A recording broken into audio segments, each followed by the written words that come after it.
My name is Laura. People call me Lo. I'm 32 years old. I am married, but I feel alone.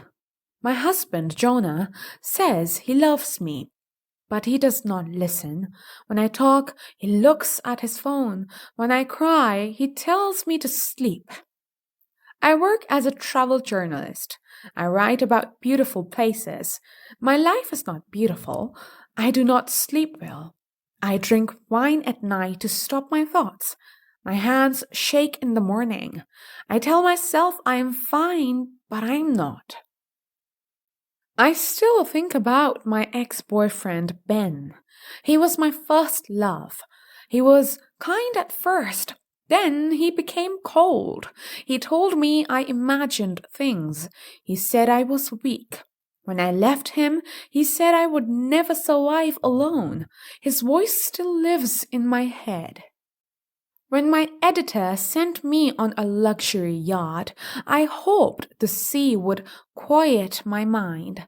Jonah said, "Don't mess this up, Lo." I kissed him goodbye and smiled, but inside I felt empty.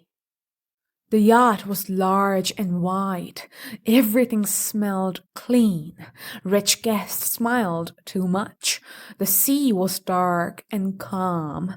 On the first night, I drank champagne alone in my cabin, cabin 9. Around midnight, I heard voices next door. Cabin 10.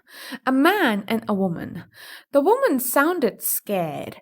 Then I heard a sharp cry. Then silence. Then a heavy sound, like a body hitting water. I stood still. My heart beat fast. I opened my door quietly. The hallway was empty. Cabin 10 was dark. I went back inside and locked my door. I did not sleep. In the morning, I told the crew. Something happened in cabin 10, I said. A woman fell into the sea. They looked at me like I was a child. Cabin 10 is empty, one man said. No one stayed there. No, I said. I heard her. He smiled. You should rest, maybe drink less. His words burned.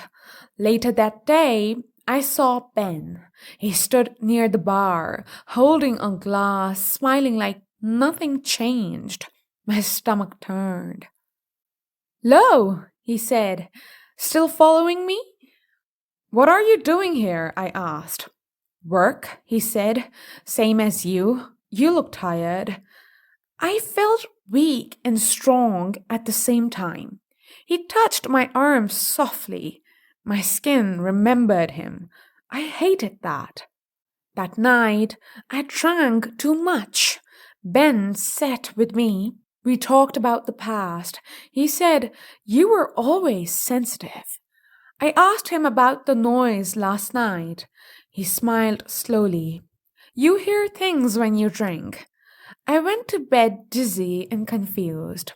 In the night, I woke up to shouting from cabin 10 again. This time, I opened my door. I saw Ben's back. He stood outside cabin 10. Then the door opened.